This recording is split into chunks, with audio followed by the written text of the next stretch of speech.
کے در پہ کوئی آئے تو صحیح، جھولی پھیلائے تو صحیح، ہم تو مائل بکرم ہیں کوئی سائل ہی نہیں، راہ دکھلائیں کسے راہ روے منزل ہی نہیں۔ کوئی اس کی دہلیز پہ تو آئے، اس کی چوکھٹ پہ تو آئے، بلکہ اس کی رحمتیں تو بہانے ڈھونڈتی ہیں۔ بشر حافی ایک بہت بڑے شرابی تھے اور زندگی شراب کے نشے میں دھت گزرتی تھی۔ ایک دن گلی سے گزر رہے تھے، کاغذ کا ایک ٹکڑا دیکھا، اس پہ رب کا نام لکھا تھا۔ یار بندہ گناہ گار ہو بے ادب نہ ہو، گناہ گار ہو بے ادب نہ ہو، تو کاغذ کے ٹکڑے پہ رب کا نام لکھا تھا، اس کو اٹھایا، چوما، صاف کیا، خوشبو لگائی اور اونچی جگہ پہ رکھ دیا کہ یہ میرے رب کا نام ہے، اور شراب پینے پھر میخانے میں چلے گئے۔ وقت کے ولی کو الہام ہوا، جا ڈھونڈ بشر کو اور میرا سلام دے اور اسے کہہ کہ تیرے رب نے تیرے سارے گناہ معاف کر دیے۔ نکلا، پوچھا بشر کون ہے؟ لوگوں نے کہا وہ تو بہت بڑا شرابی ہے۔ اللہ اکبر۔ گھر پوچھا، کہا وہ شراب خانے میں۔ شراب خانے میں پیچھے چلے گئے۔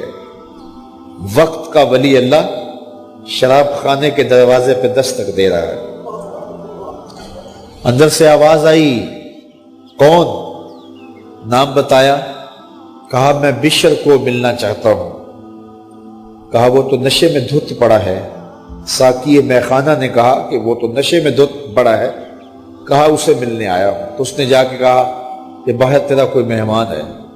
تو بشر نشے میں ہی ڈولتا ہوا ننگے پاؤں دروازے پہ آیا۔ اللہ کا ولی کھڑا تھا۔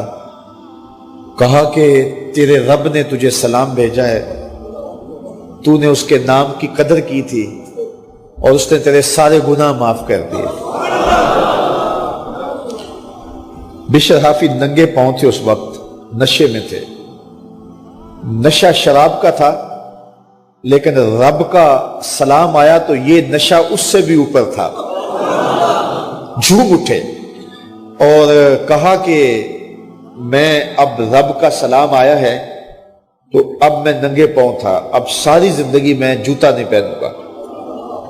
عربی میں حافی ننگے پاؤں والے کو کہتے ہیں، تو بشر حافی کو بشر حافی اس لیے کہتے ہیں کہ وہ ساری زندگی پھر برہ نہ پا رہے، انہوں نے کبھی بھی جوتا نہیں پہنا تھا، زندگی بدل گئی، لیکن پاؤں میں جوتے نہیں پہنتے تھے کہ میرے رب کا سندیسہ جب میرے نام آیا تھا، میری جب تقدیر بدلی تھی، میرے رب نے جب مجھے محبت نامہ بھیجا تھا، مجھے سلام بھیجا تھا، پیغام بھیجا تھا، تو میرے پاؤں میں جوتا نہیں تھا۔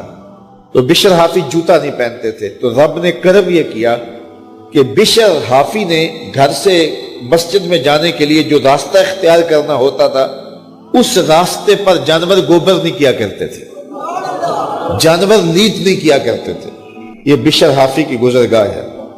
ایک دن ایک شخص آیا تو جس راستے سے بشر حافی گزرتے تھے تو وہاں کسی جانور کا گوبر پڑا ہوا تھا، تو اس نے بلند آواز سے کہا، ایھا الناس، لوگوں سن لو، بشر حافی انتقال کر گئے۔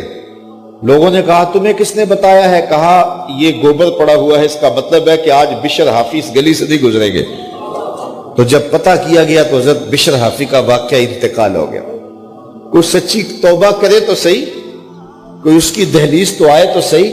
ہم تو مائل بکرم ہیں کوئی سائل ہی نہیں، راہ دکھلائیں کسے راہ روے منزل ہی نہیں۔ کوئی جھولی تو پھیلائے وہ تو کریم ہے، اس کی تو رحمتیں آواز دے رہی ہیں، یا ایھا الانسان ما غرک بربک الکریم، او بھاگے ہوئے انسان آجا پلٹ کے، تیرا رب بڑا کریم ہے۔ لا الہ الا اللہ محمد رسول اللہ، لا الہ الا اللہ محمد رسول اللہ، لا الہ الا اللہ محمد